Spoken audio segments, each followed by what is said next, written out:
इतिहास की सबसे रोमांचक चोरियां, शॉपलिफ्टिंग, कार जैकिंग, बैंक डकैती। ये जायज है कि ये चोरों के किए गए छोटे क्राइम है। सिर्फ एक डेयरिंग चोर ही कुछ बड़ा और खास चुरा सकता है। आज मैं आपके साथ उन लोगों को साझा करूंगी जिनकी चोरी करने की कोई सीमा नहीं थी, जिन्होंने चोरी करने में इतिहास रचा। हेलो फ्रेंड्स, मैं आपको बताने जा रही हूँ इतिहास के सबसे रोमांचक चोरियां। हमारे चैनल बालाजी फैक्ट्स के इस वीडियो में नंबर 10 से आसान एयर मिल। अंगोला के लुआंडा में क्वांट्रो डी फिवेरो में हवाई अड्डे के रनवे से एक पूरा बोइंग 727 नाम का विमान चोरी हो गया। इसके पास उड़ान भरने की सहमति नहीं थी। इसने हवाई यातायात नियंत्रण से संवाद नहीं किया था और इसे फिर कभी नहीं देखा गया। ये रनवे पर अनिश्चित रूप से मुड़ गया और बिना किसी रोशनी के उड़ान भर दी। FBI और CIA ने वर्षों तक पूरी दुनिया में इसकी खोज की, परंतु उनके हाथ कुछ भी नहीं लगा। 2 लोगों को उसमें चढ़ते देखा गया था। उन दोनों का नाम था अमेरिकी पायलट और फ्लाइंग इंजीनियर बेंसी पाडिला और कांगा के एक मैकेनिक का नाम जॉन एम मुतुंता था। परंतु दोनों में से किसी को भी 727 उड़ाने के लिए प्रमाणित नहीं किया गया था। दोनों कुछ महीनों से विमान पर रिनोवेशन करने में मदद कर रहे थे। पडीला की बहन का मानना है कि उन दोनों लोगों को किसी तरह विमान चुराने के लिए मजबूर किया गया था और ये कहीं न कहीं उनकी इच्छा के खिलाफ हुआ है। परंतु दूसरों ने इस तथ्य के आधार पर अनुमान लगाया है कि पडीला पहले भी धोखाधड़ी का दोषी पाया गया था और ये चोरी एक पैसा कमाने वाली सफलतापूर्ण योजना भी हो सकती है, परंतु ये रहस्य आज तक अनसुलझा है।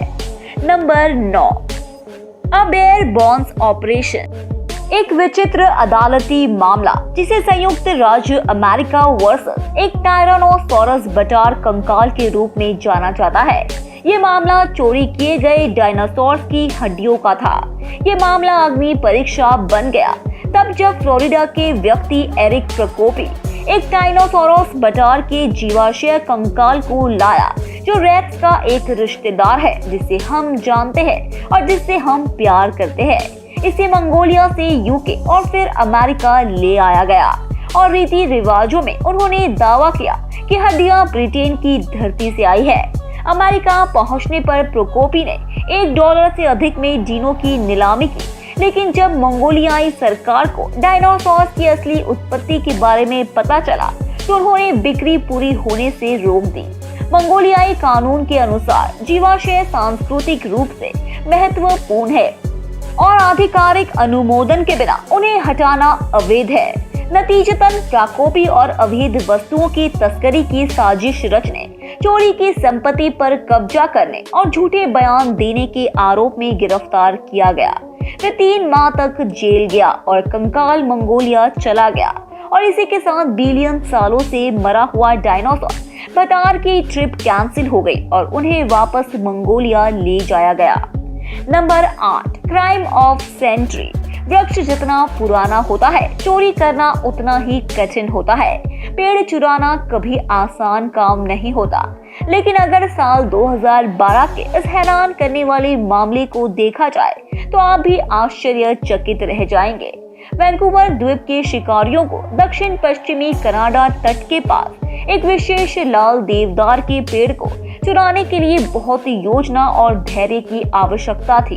800 वर्ष की उम्र में वह वृक्ष आधार पर पूरी तरह से 9 फुट चौड़ा था और इसकी लकड़ी बहुत ही अच्छी क्वालिटी की थी, जिसकी वजह से ये पोचर्स के लिए एक दुर्भाग्यपूर्ण लक्ष्य था जिसे काट कर चुरा पाना बेहद ही मुश्किल था। परंतु एक दिन फॉरेस्ट रेंजर्स ने इसे 80% कटा हुआ देखा। वह इसे देखकर चकित रह गए थे।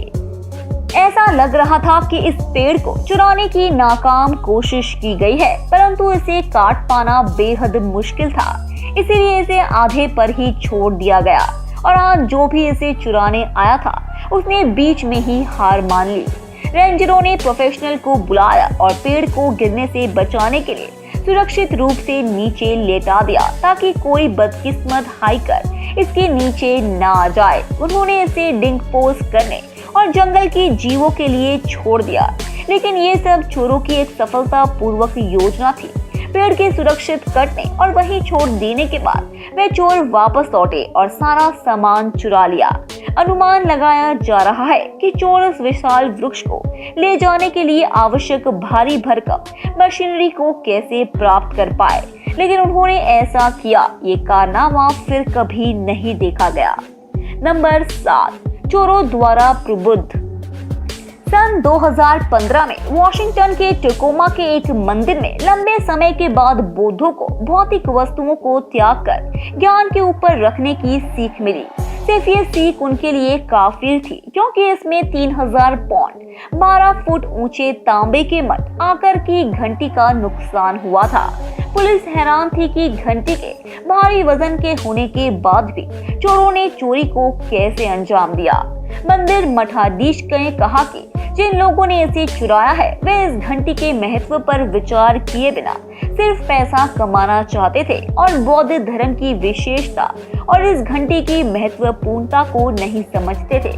वास्तव में घंटियों का प्रयोग आमतौर पर ध्यान की शुरुआत को दर्शाने के लिए किया जाता है, जिसके कारण ये घंटियां बौद्ध भिक्षुओं के लिए अत्यधिक पवित्र मानी जाती है। चोरों ने संभवतः तांबे को बेचने के लिए घंटी पिघला दी होगी और हो सकता है कि घंटी को ब्लैक मार्केट में बेच दिया गया हो। मुझे संदेह है कि एक मोहरे की दुकान एक संदिग्ध 3000 पाउंड की धार्मिक घंटी स्वीकार करेगी, लेकिन कभी कभी ऐसा भी हो सकता है। वैसे भी एक डील तो एक डील होती है। Number 6, brick by brick blasphemy. ईसाई धर्म को भी 2008 में पवित्र चीज की लूट का सामना करना पड़ा था, जब चोरों ने एक पूरे चर्च को अपने कब्जे में ले लिया था। ये पवित्र भवन 1809 से कोमारोवा गांव में बना था और फिर ईंट दर ईंट गिरा भी दिया गया था। प्रारंभ में चोरी पर किसी का ध्यान नहीं गया, क्योंकि उस समय चर्च का उपयोग नहीं किया जा रहा था और यह शहर के एक दूरस्थ क्षेत्र में स्थित था। चर्च के अधिकारी इमारत का फिर से उपयोग शुरू करने पर विचार कर रहे थे, लेकिन उनकी आंखों के सामने उस योजना को ध्वस्त कर दिया गया। बेशक वे अभी भी इस इमारत की नींव में खुली हवा में सांस ले सकते हैं। ग्रामीण रूस में आपकी सोच से अधिक बार एक चर्च को एम किया जाता है, क्योंकि यहाँ पर धार्मिक प्रतीकों और निर्माण सामग्री को लाभ के लिए बेचा जा सकता है। लेकिन आपको पोप से पूछना पड़ेगा। मुझे लगता है कि ये सब प्रतिद्वंदी चर्चा के बीच एक बेईमानी है। नंबर 5, अपराध का इतिहास। सन 1980 के दशक में तेल अवीव इजराइल में मेजर आर्य तित्याजी इजरायली वायुसेना के लिए द्वितीय विश्व युद्ध के मस्टैंग लड़ाकू विमान को उड़ा रहे थे। विमान एक रिजर्व एयरफील्ड में खड़ा था और इजराइल के वायुसेना संग्रहालय में परिवहन की प्रतीक्षा कर रहा था। इसे ठीक करने के बाद तित्याजियों ने अपनी खुद की योजनाएं विकसित की और एक सामान्य दिन में उन्होंने इस प्राचीन वस्तु को लेकर स्वीडन के लिए उड़ान भरी और इसे अवैध रूप से $3,31,000 में बेच दिया गया। आखिर 6 साल बाद इजराइल सरकार को कम से कम इस विमान की कहानी का उत्थान होता है। बाद में इसे ट्रैक किया और इसे पुनः प्राप्त किया गया। दूसरी ओर ऊंचे ऊंचे प्लेन उड़ाने वाले ये तिजाकी का भाग्य उसे जेल की काल कोठरी में घसीट लाया। नंबर 4, अ ब्रिज टू फार। कुछ लोग पुल का निर्माण करते हैं, लेकिन कुछ मामलों में लोग इन्हें चुरा भी लेते हैं। साल 2012 में ऐसा ही हुआ था, जब चीन में 100 साल पुराना पुल चुराने के आरोप में इतिहास का बहुत कम सम्मान रखने वाले 2 लोगों को गिरफ्तार किया गया था। जहां तक पूरे पुलों की चोरी की बात है, तो ये पुल एक आसान लक्ष्य था, क्योंकि ये निर्माण स्थलों से घिरा हुआ था और यहाँ बहुत कम लोग आते थे। आखिरकार पुल के कुछ नियमित लोगों में से एक ने पुल को टहलने का तय किया और पाया कि पुल का तो कोई अस्तित्व ही नहीं है। अब पुलिस की जांच शुरू हुई और एक प्रत्यक्षदर्शी ने एक रात अपराधियों को ट्रक के साथ पुल के पास घूमते हुए देखने का वर्णन किया, जिसके बाद पुलिस उनका पता लगाने में सफल रही। चोरों ने कबूल किया कि उन्होंने पुल बनाने वाले 16 बड़े पत्थर के टुकड़ों को उठाने और ले जाने के लिए 2 क्रेन और 2 ट्रकों का इस्तेमाल किया था। मुझे आश्चर्य है कि चोरों को पकड़ने जाने से पहले पुल कहीं किसी अरबपति के बगीचे में सुंदर बैठा तो नहीं था। Number 3, you wouldn't steel a ship. कुछ लोगों को टेस्टी बड़ी चोरियां करनी होती है। मेरा मतलब सब कुछ बच्चों से नहीं है जो अपने माता पिता का क्रेडिट कार्ड चुराते हैं ताकि फोर्टनाइट पर ओनियन के लिए भुगतान कर सके। साल 2017 में बड़े हिस्से में तेजपुली सोमाली समुद्री डाकू एक तेल से भरे जहाज का अपहरण करने में कामयाब रहे। द RS-13 नामक जहाज ने समय और ईंधन बचाने के लिए शॉर्टकट लेने का फैसला किया, परंतु जल्द ही उन्होंने अपने जहाज के चोरी हो जाने के बाद शॉर्टकट लेने पर पछतावा किया, जो स्थानीय समुद्री डाकुओं द्वारा अपहरण कर लिया गया था। ये एक निश्चित टॉम हैंक्स फिल्म की याद दिलाने वाले परिदृश्य जैसा था। चालक दल और जहाज की सामग्री दोनों के बारे में फिरौती की चर्चा जल्द ही शुरू हुई, परंतु समुद्री डाकुओं को जल्दी पता चल गया कि ये जहाज सोमालियन बिजनेसमैन के अंडर में है, तो उन्होंने जहाज को छोड़ दिया।